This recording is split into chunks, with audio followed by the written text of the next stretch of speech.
this isn't going to be a very long video. Just want to talk about this beaut. This camera's been in my possession for like over a year now. This is one of the first cameras I bought with the intention of selling it. So I was like, oh, pick up a couple Minoltas. They usually go for pretty cheap. People like them. It's a good camera to like get into photography with. It's a little weird. Some of the functions on this are a little odd, but it's a good camera. People like them. So, however, I have never shot a roll through a Minolta, and I'm about halfway. Just kidding, more than halfway, because this is a yes, please run the lawnmower right now outside my window. Hopefully the audio quality's not too bad. That's one of the things too. I was talking yesterday about making updates to the space, getting more consistent lighting, because it's like, it's fine down here, which is good because this is where I work. But then if I bring something up here to show you, you can notice how much darker it gets. So that's one of the things I'm thinking about. Different camera setup, a few different camera setups actually, so you can see more side-on view, and then also better audio, because I don't think this is bad by any stretch of the imagination, but also like it just could be better. Anyway, got lost in the sauce there, as one does. So I got this and just had it boxed up for like over a year because I don't need it. Like I've got so many other cameras I shoot with, but I'm actually going to put steps into selling stuff a lot sooner because I don't need to have as many cameras as I do, because it's a problem. It's a legitimate problem. So I wanted to shoot a test roll through it, so I got a bunch of black and white film that I could shoot really quickly and develop it myself. As you can see, about 15 shots out of a 24 shot roll. So I'm almost done. I'll get the photos put up for that, and I'll make like a better video going over this. I have another video that I'll put there where I talk about like the walkthrough of this camera and of similar cameras, because the 201 and the 101 are essentially the same, minus like a few small differences that like I will notice, but like no one else cares. It's the thing with Minoltas, it's like there's like 4 body types where they're pretty much all the same, except for like little fidgets, little differences. And unless you like have seen all of them lined up and have worked on all of them, you don't care what the difference is.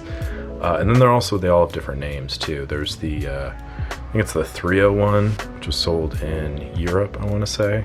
Then there's the 201, the 202, which is called the 303 in the Europe market. There's the SR201, which was in Japan. It didn't have the T there.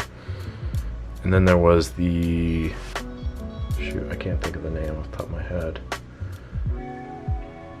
Anyway, there's just been a bunch of like little changes, so I always think that's kind of cool to see Minoltas. And some people absolutely adore these cameras, which I totally understand. Like, I think they're great. I'm not a big fan of working on them, to be completely honest, especially getting the top off of these is kind of atrocious. We'll get into that in a later video. But you know, I like the camera a lot. I have a K1000, and this is essentially just a K1000 with different branding on it. But I took it out. The shutter sound on this is just exquisite. It is one of the best sounding shutters ever. So it's got like a very high-pitched metallic tang to it. It's very recognizable, which is the dumbest thing I think I've ever said, because who knows? It's a very satisfying sound. I think I actually have, okay, so I got this in, jeez. Can I make more noise? Okay, it's between me and the lawnmower making noise. Who's gonna win? 100, SRT201. This came in from the shop, and as you can see, there's some key differences. One being the lack of the self-timer on this. Also, this one is missing that and that, but anyway, listen to this.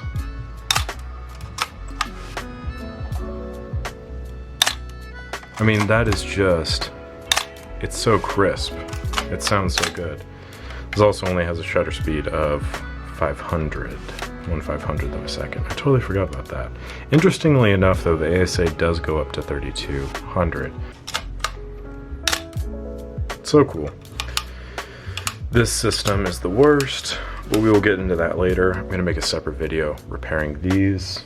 I just have a little bit space left on this card, and I wanted to talk about this because I don't ever really talk about Minoltas, I don't really talk about Olympuses, and it's just because I don't really get them that often.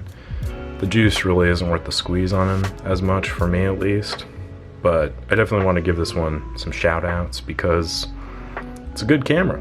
I definitely enjoyed using it. It has good form factor to it. It's surprisingly ergonomic, and I wouldn't say it's quite the MX experience of just like paradigm shifting goodness, but it's definitely like, huh, okay, I could see why people enjoy this. So yeah, just wanted to quickly point that out. Real quick, short, simple video, just kind of talk about that a little bit. And I'm also going to be taking my store down because it's still not working. So I will get that put back together. I will get some photos for all the cameras that I have up there, some test photos. I'll put those up there so you can see like, oh, this is the kind of look you would get with this camera. The camera works, all that good stuff. So that'll do it for now. Appreciate you watching. Make sure to like the video, subscribe if you haven't subscribed, check out my website for more info, shoot me an email if you have any like camera repair related questions. I'll get back to you as soon as I can. Appreciate you watching. Catch you on the next one.